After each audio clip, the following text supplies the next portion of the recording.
Pois é, esse é um novo capítulo na geopolítica e como acompanhamos na reportagem, forças rebeldes invadiram a capital síria no domingo, forçando Bashar al-Assad a fugir do país. E esse movimento foi marcado por uma explosão de comemoração nas ruas, mas também por questões decisivas sobre o que vai acontecer a partir de agora.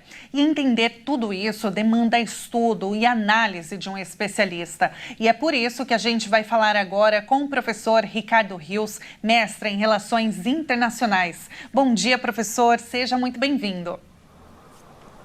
Bom dia, Tabata, e um bom dia a você que nos assiste. Professor, como que um regime de mais de 50 anos em um país com uma guerra de mais de 13 anos, 14 anos, é derrubado em menos de 2 semanas? A queda de Assad, ela pode ter sido desencadeada pela tomada de Alepo no final de novembro, que é a segunda maior cidade síria? Explica pra gente melhor, por favor.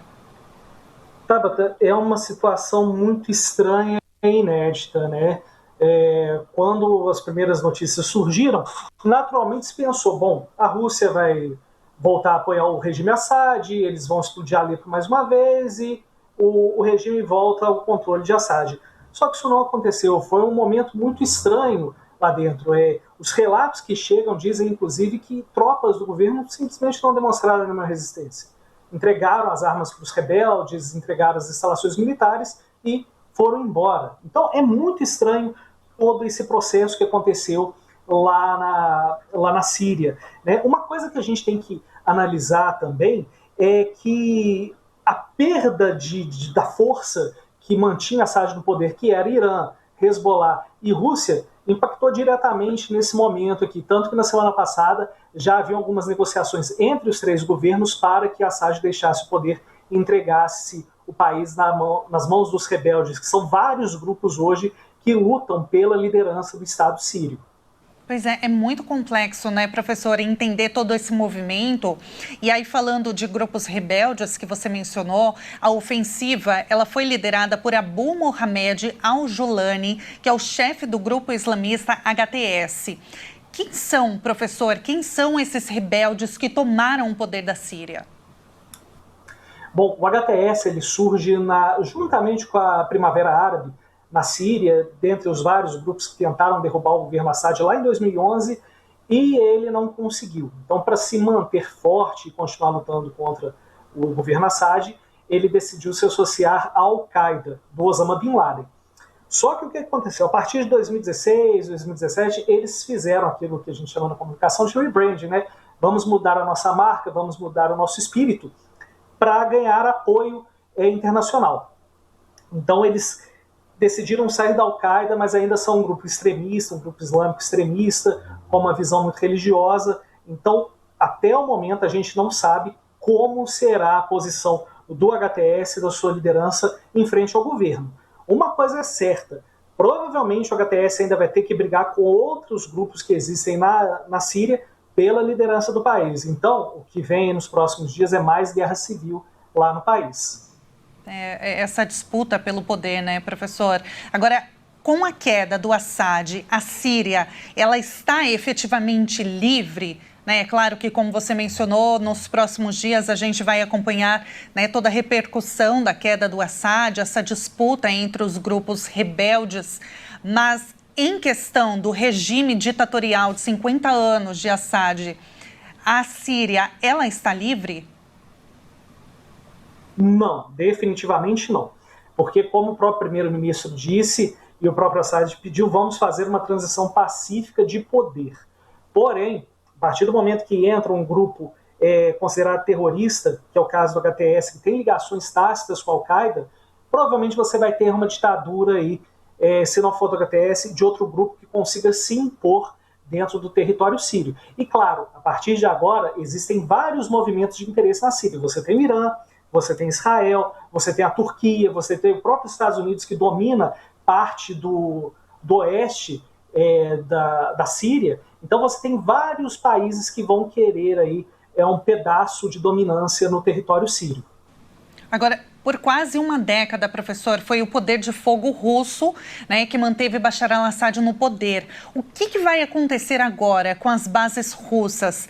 A Rússia pode sair da Síria, assim como os Estados Unidos saíram do Afeganistão?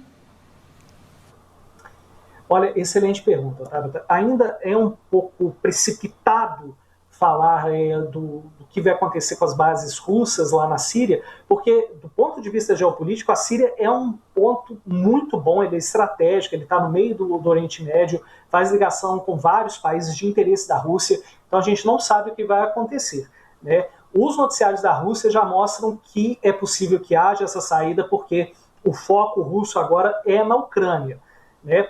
Mas, quando você tem um vácuo de poder, outros assumem, né? E quem vai assumir? Provavelmente Israel e a Turquia. A Turquia, inclusive, ela financiou todos os grupos que quiseram derrubar o Assad, inclusive o HTS foi financiado pela Turquia, e a Turquia tem um objetivo na Síria, que é aniquilar a população curda, né? Os curdos são uma população étnica, né, da região. A Turquia considera os turcos como terroristas, e se a Turquia dominar o território, aquilo que a Turquia não conseguiu fazer no genocídio armênio em 1914, com certeza vai fazer agora. Vai ser um massacre da população curda que está na Síria, que está no Iraque e até parte do Irã também.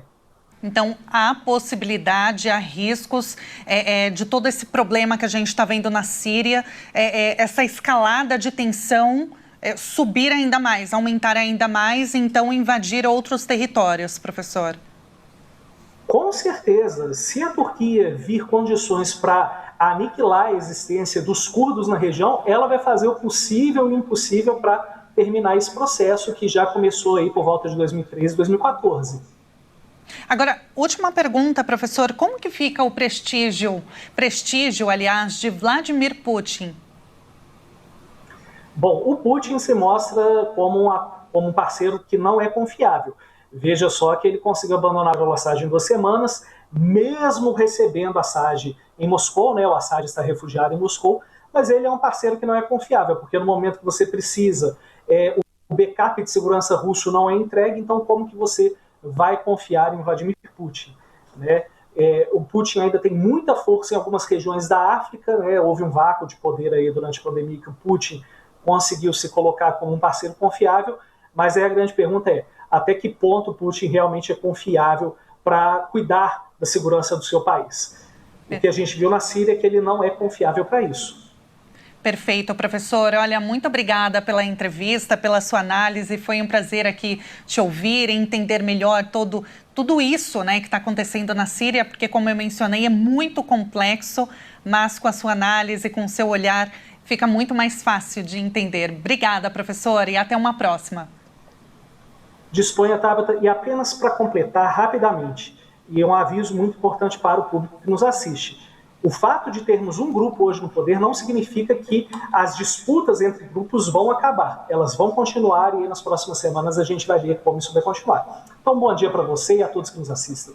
Um ótimo dia, professor. Muito obrigada.